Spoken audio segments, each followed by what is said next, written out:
Assalamualaikum warahmatullahi wabarakatuh.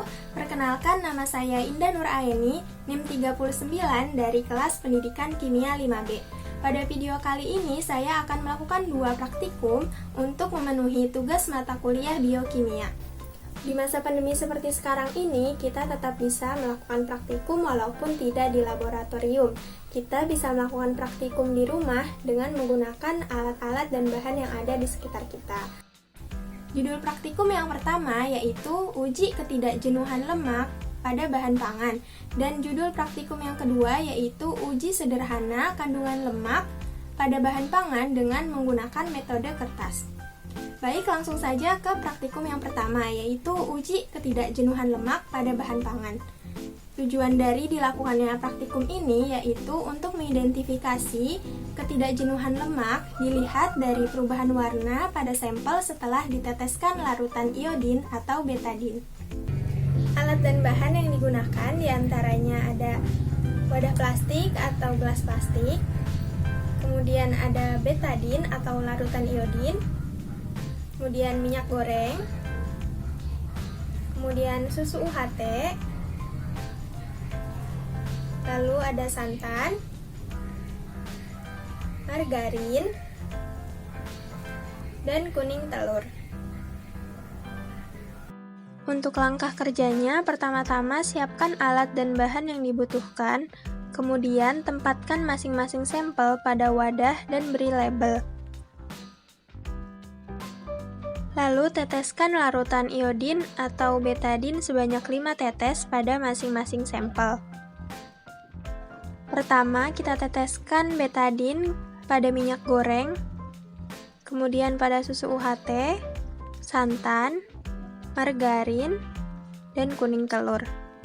Setelah itu, aduk atau kocok masing-masing sampel agar larutan iodin atau betadin tersebar merata.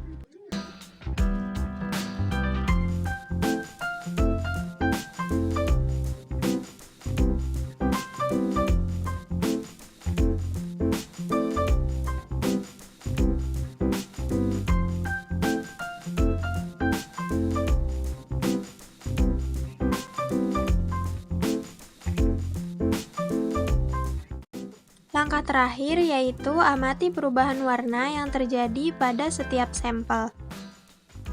Reaksi positif apabila sampel tidak mengalami perubahan warna setelah diteteskan larutan iodin atau betadin, sedangkan reaksi negatif apabila sampel mengalami perubahan warna setelah diteteskan larutan iodin atau betadin. Menurut hasil pengamatan praktikan, sampel yang mengalami perubahan warna yaitu minyak goreng, santan, dan margarin.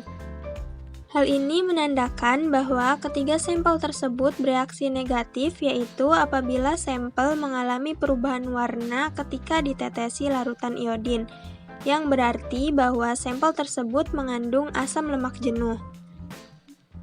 Sedangkan sampel yang tidak mengalami perubahan warna yaitu susu UHT dan kuning telur. Hal ini menandakan bahwa kedua sampel tersebut bereaksi positif, yaitu apabila sampel tidak mengalami perubahan warna ketika ditetesi larutan iodin, yang berarti sampel tersebut mengandung asam lemak tak jenuh. Larutan iodin akan mengoksidasi asam lemak yang mempunyai ikatan rangkap pada molekulnya menjadi ikatan tunggal. Kembalinya warna sampel susu UHT dan kuning telur ke warna semula menandakan bahwa asam lemak tak jenuh telah mereduksi preaksi iodin. Sehingga dapat disimpulkan bahwa sampel yang mengandung asam lemak tak jenuh yaitu susu UHT dan kuning telur, sedangkan sampel yang mengandung asam lemak jenuh yaitu minyak goreng, santan, dan margarin. Namun, dari informasi nilai gizi masing-masing sampel yang praktikan dapatkan, tidak semua bahan pangan hanya mengandung satu jenis asam lemak saja, tetapi terdapat pula sampel yang mengandung 2 jenis asam lemak. Contohnya seperti pada minyak goreng dan santan, hanya terdapat kandungan asam lemak jenuh, tetapi pada margarin terdapat kandungan asam lemak jenuh dan asam lemak tak jenuh. Selanjutnya, saya akan melakukan praktikum yang kedua, yaitu uji sederhana kandungan lemak pada bahan pangan dengan menggunakan metode kertas. Nah, tujuan dari praktikum ini yaitu untuk mengidentifikasi bahan pangan yang mengandung lemak dengan menggunakan kertas HVS. Untuk alat dan bahannya, yang pertama ada kertas HVS, kemudian ada senter, kemudian ada minyak goreng, susu UHT, putih telur, margarin yang telah dicairkan, dan kuning telur. Langkah yang pertama, siapkan alat dan bahan yang diperlukan, kemudian beri label pada masing-masing sampel. Selanjutnya, oleskan masing-masing sampel pada kertas HVS menggunakan jari tangan yang berbeda. Pertama, kita oleskan dahulu minyak goreng.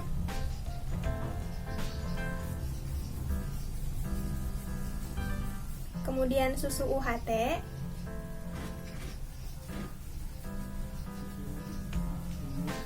Lalu putih telur.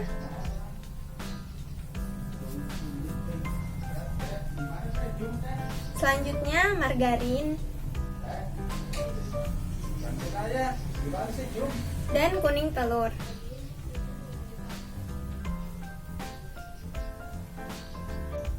Kemudian kita sinari kertas HVS yang telah dioleskan sampel tadi dengan menggunakan senter untuk mengetahui sampel mana saja yang mengandung lemak. Yang pertama yaitu ada sampel minyak goreng, kemudian susu UHT, kemudian putih telur, kemudian margarin, kemudian ada kuning telur.